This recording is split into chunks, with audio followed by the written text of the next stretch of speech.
A tribute float to the late British singer George Michael will feature as part of this weekend's Gay and Lesbian Mardi Gras parade in Sydney.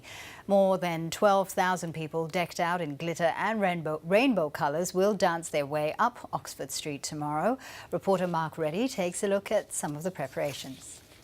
Well, the death of George Michael last year sent shockwaves around the world, but his legacy very much lives on this weekend at the Sydney Gay and Lesbian Mardi Gras. With me now is organiser of a tribute float, James Breckney. James, what have you got in store?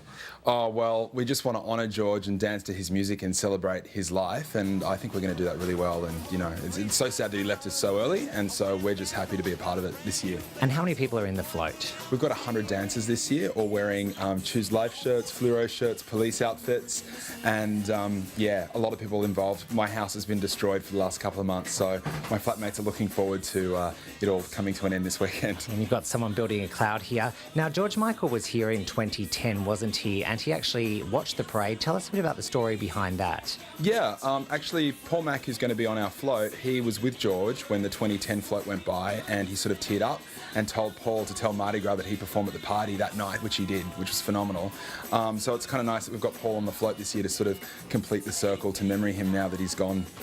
And how is Paul feeling? Paul is obviously, like, he knew him, so he's really, you know, quite emotional about it. And for the rest of us that never got the chance to meet George, we're just so thrilled that he can be a part of it.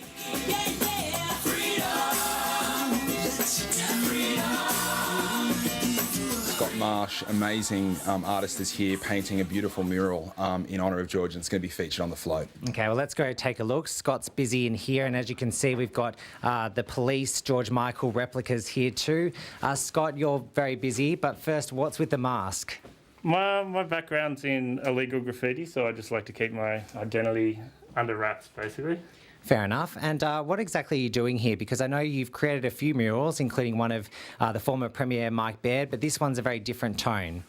Yeah, well, originally this mural was painted in Erskineville, and it was commissioned by Paul Mack and his housemate, who were friends with George Michael, and they kind of approached me with the wall and said, hey, would love it if you painted a tribute of him on our wall. So I did that, and it became kind of a bit of a landmark, and here I'm doing this, basically.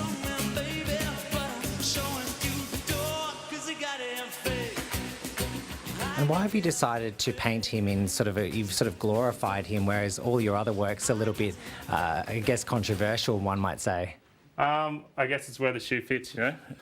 From everyone I've spoken to, a really amazing person, so I think it's fitting. All right, well, happy Mardi Gras, and I'll let these guys get back to getting ready as well. Of course, this year there will be 186 floats taking part in the Mardi Gras parade, and the advice from these guys, if you want to see it, get there early.